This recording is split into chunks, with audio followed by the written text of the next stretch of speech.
Assalamualaikum warahmatullahi wabarakatuh. Perkenalkan, nama saya Miura Ayudini, merupakan mahasiswi program studi Mars Universitas Muhammadiyah Yogyakarta. Pada kesempatan kali ini, saya akan melakukan review jurnal mengenai kesiapsiagaan manajemen bencana di rumah sakit. Pada kesempatan kali ini, saya akan melakukan review jurnal yang berjudul Assessing Hospital Disaster Preparedness, a Scoping Review of Available Tools. Jurnal ini ditulis oleh Bruri Al-Husaini dan kawan-kawan pada tahun 2023. Jurnal ini diterbitkan oleh Naraji dan telah terindeksi Mago Q1. Apa itu bencana? Jadi, bencana ini merupakan keadaan yang tidak dapat dihindari dan hal ini menyebabkan masalah kesehatan, sosial, dan juga ekonomi baik masyarakat maupun pemerintah. Kemudian, apa itu manajemen bencana? Manajemen bencana ini merupakan kegiatan mengendalikan bencana dan kondisi darurat, serta memberikan langkah kerja apa sih untuk membantu masyarakat dalam keadaan risiko tinggi untuk pulih dari bencana. Selanjutnya, mengapa manajemen bencana ini penting untuk rumah sakit Indonesia? Yang pertama, karena Indonesia ini merupakan salah satu negara yang terletak di cincin api Pasifik. Kemudian letak geografisnya, dia terletak di antara Samudra Hindia dan Samudra Pasifik. Kemudian dia ini memiliki aktivitas seismik yang tinggi. Hal ini tidak menutup kemungkinan adanya bencana-bencana di Indonesia seperti gunung berapi meletus, kemudian gempa bumi, dan juga tsunami. Variabel keselamatan ini ada 3 komponen, yaitu keselamatan struktural, keselamatan non-struktural, dan kapasitas fungsional. Apa itu keselamatan struktural? Keselamatan struktural ini mengacu pada kekuatan dan stabilitas fisik yang merupakan kekuatan dari infrastruktur dan bangunan yang ada. Yang kedua adalah keselamatan non-struktural.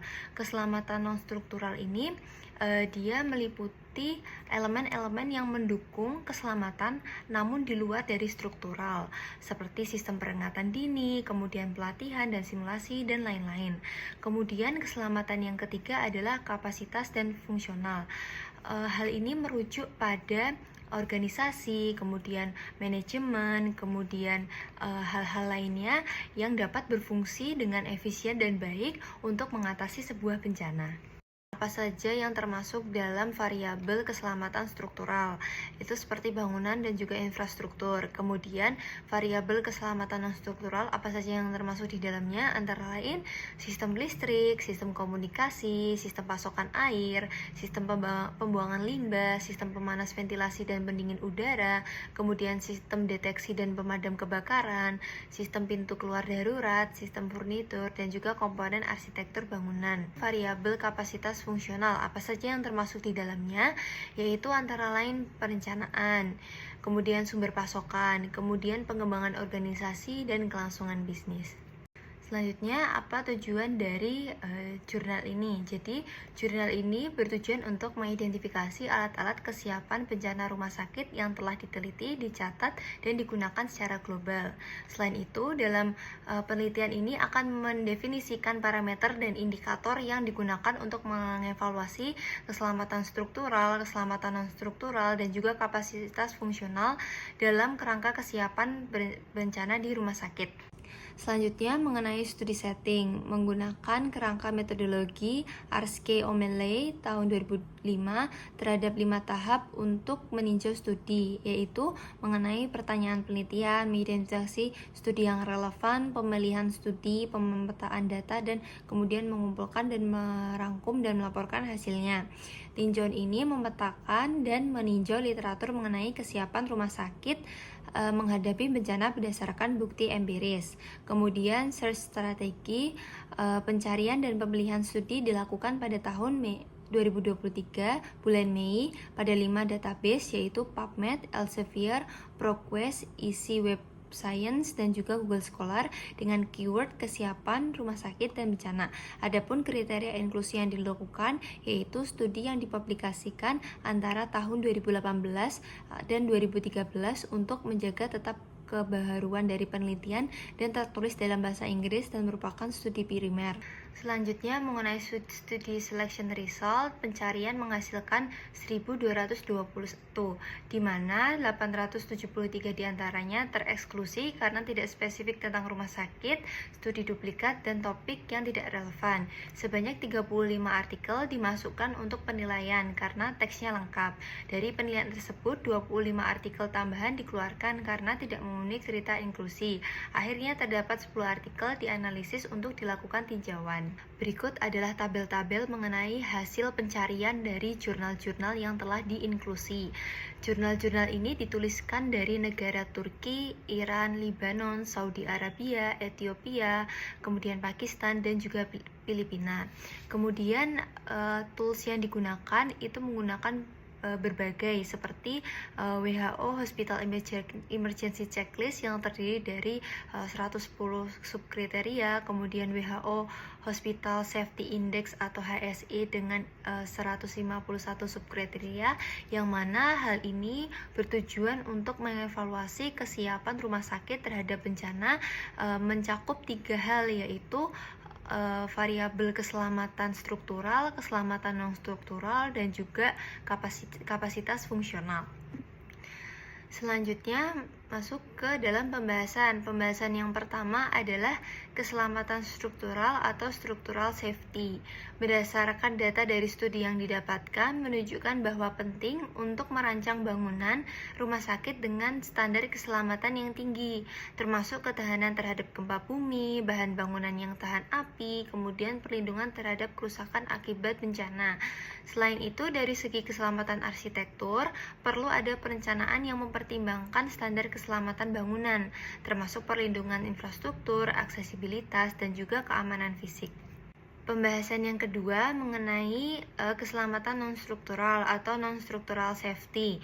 Yang pertama ada manajemen yang efektif dan komprehensif. Hal ini mencakup pengelolaan sumber daya, logistik, staf, fasilitas, laboratorium, bank darah, keamanan, dan juga keselamatan. Dengan adanya manajemen yang efektif dan komprehensif, harapannya dapat mengatasi bencana dan keadaan darurat serta memulihkan bencana yang ada. Kemudian yang kedua adalah perencanaan dan kebijakan yang efektif. Juga memiliki peran yang penting, termasuk mengembangkan rencana bencana yang komprehensif, prosedur aktivasi yang jelas, pelatihan rutin untuk personel, dan melaksanakan simulasi serta latihan. Hal tersebut dilakukan supaya sumber daya yang ada ini terbiasa terhadap keadaan-keadaan dan bencana yang akan terjadi. Yang ketiga adalah komunikasi yang cepat dan efektif antara staf medis pasien dan pihak eksternal seperti pemerintah serta lembaga bantuan yang sangat penting dalam keadaan darurat. Seperti halnya dalam bantuan-bantuan ini seperti organisasi seperti Lazismu dan juga lain-lain. Kemudian bencana-bencana sebelumnya ini memberikan pelajaran berharga dalam meningkatkan perlindungan dan pemulihan rumah sakit serta mengidentifikasi kelemahan yang perlu diperbaiki.